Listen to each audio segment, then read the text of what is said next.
All right. I see Sam Spencer. Your hand is up. So take it away.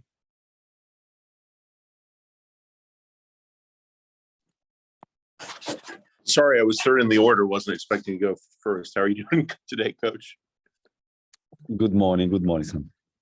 Okay, so first off, I'll ask the question anybody else was going to ask. Talk to us about the contract extensions for Andre and Brant. What does this mean for the team?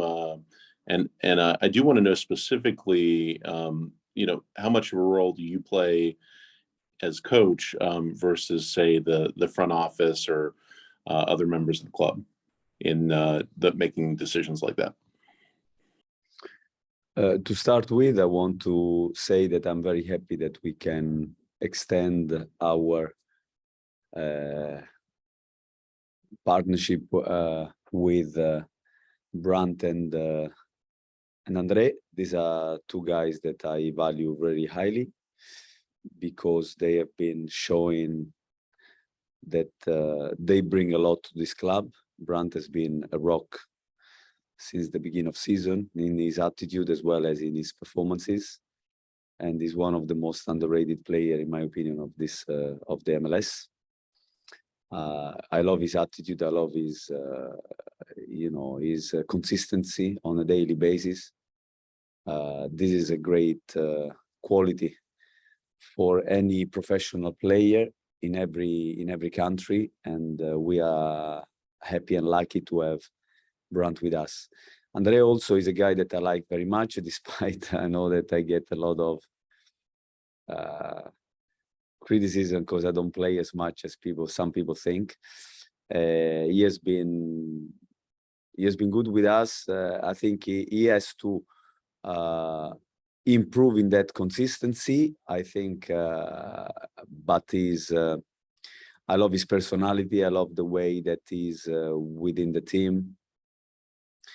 He's a guy that we valued, and the proof that we valued him is that he was offered an extension on his contract. So happy about both. And then for the second part of the question, how much of a role do you play in those decisions compared with the front office? How do you confer with them and decide whose contracts are getting extended and business? Yeah, regarding the second part of the question, I think we are very lucky to have a good relationship.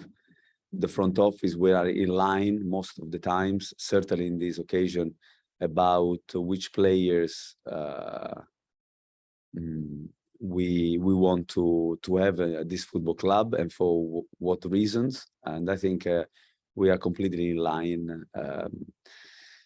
We valued, in this case, both players, and so it was a very, very easy decision. And I believe that the club is always more important than everybody, right? It has to be in front of certainly me. And so the club, I respect the hierarchy of the front office, but we are all in close contact, and they show me players that we are scouting, and they want to have my input. Likewise, we discuss. I tell them who is doing, in my opinion, well in training. And so there is a constant dialogue, and I think this is, in my experience in this world, is vitally important that there is this collaboration, there is this dialogue, and that everybody knows his role within the structure. Great. And finally, looking forward to Saturday. Obviously, Toronto made really great moves during the transfer window. They've really improved team going into the second half of the season, and of course, I'm sure the boys want revenge after the 4-0 loss in the Great White North. How do you handle Toronto? Yeah, when clearly if Toronto wins, they pass Charlotte on the table, and it seems like that would be a situation there's no going back from. Yeah, I mean, I really don't like this must-win games mentality, because of course we know that every game we want to win. We don't need. We go onto the pitch, and we show also against Orlando, where there was one team that was going for the win, and then unfortunately one moment, one mistake defined the result. But I think that we show everybody that, and the boys certainly, they have an attitude that doesn't matter how strong is the opposition, we go to try to win the game whenever possible, because you have to take into consideration, respect the players that you have in front, that they also sometimes they might not allow you to do whatever you would like to do because of their qualities and their ability. Toronto is a team that even before they invested in the summer market, they were one of the favorites in the East to go to the playoff, with a very experienced coach, with players. They had Pozuelo at the time. They had a very strong DP, Jimenez, and you know, they have Bradley. And then on top of those players, they had 5 starters, 5 international players. So obviously, is a team that has got a lot of qualities. But we want to play our game like we did in Toronto. Some moments, some mistakes, even in Toronto, define the result. But I thought that we had our chances in the first half. In the second half, I think we were pretty. I know that the result at the time was very heavily against us, but I thought that our boys played most of the time in the opposition half. Then we had that counter-attack. We ended up with 10 men, but even 10 men, I thought that we were holding our own. So it's a game we are looking forward to play, and we want to do well for our fans, mainly for ourselves, of course, for the club. And we always want to make the club proud of us, you know, of the way we go out, the way we play the game.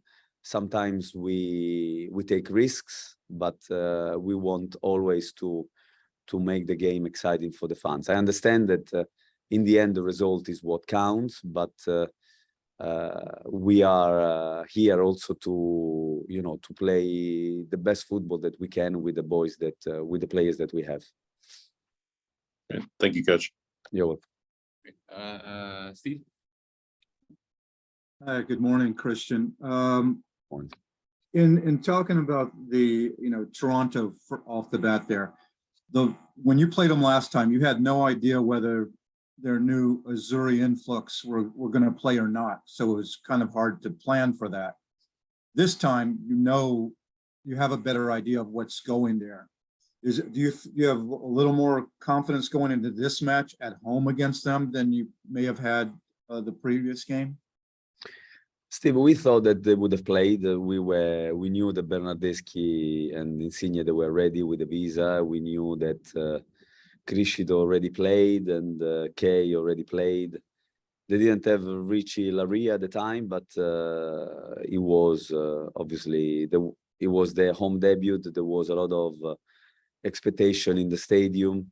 Stadium was full, and we started in the worst possible way, gifting them a goal. But these things happens, and the second one was clearly a double touch from the corner. But anyway, in any case, they deserve to win, and well done to Toronto. Yeah, we can plan. We know the quality that they have.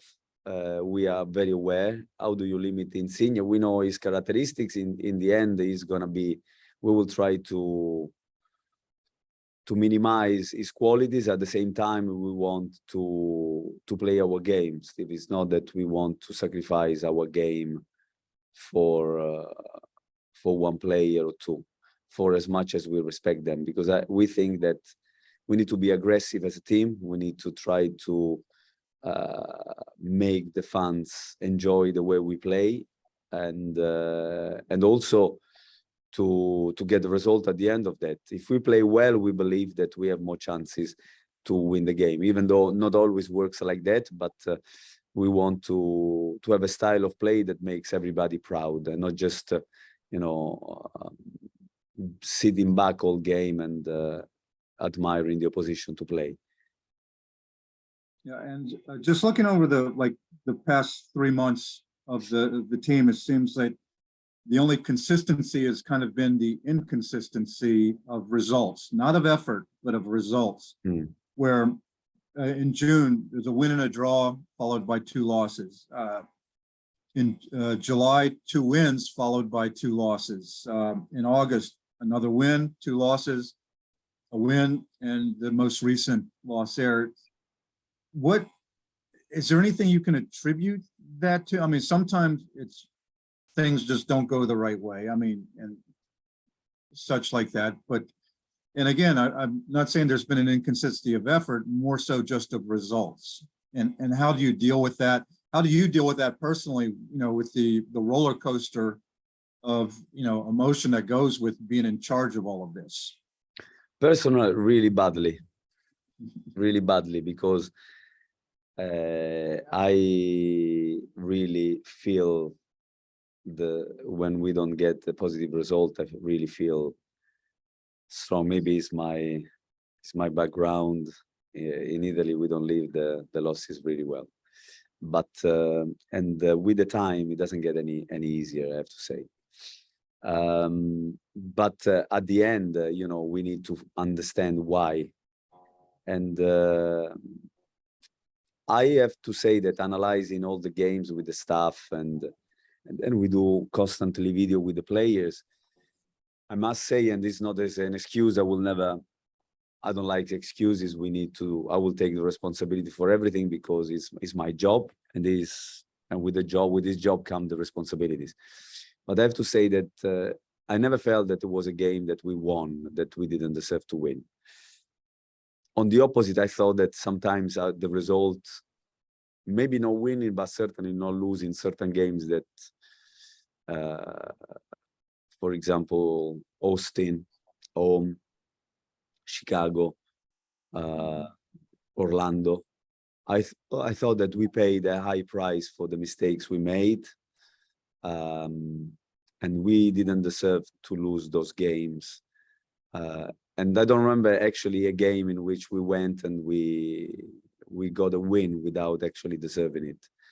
So in a way, this is, I didn't think we have the best of luck on our side, but in a way I like it because it means that even despite that, we always deserve the results. So the inconsistency sometimes is down to certain situation that we analyze also in the last week with the boys, and we want to improve on those moments that cost us the game, because I thought Orlando in the second half, they had 3 chances, really, the 2 goals and the free kick from outside of the box with Pereira. That was in a transition. We were attacking and they got on counter-attack, even though we were in a position to stop it. So it's to be more decisive in those moments, these transition moments that we discuss with the boys, because they already cost us a lot. And every time that we seem to make a mistake in those moments, the opposition seems to take advantage of that. They score a goal, and it is because of the level of MLS, which is quite high and also, again, as I said, the luck wasn't always on our side in those moments.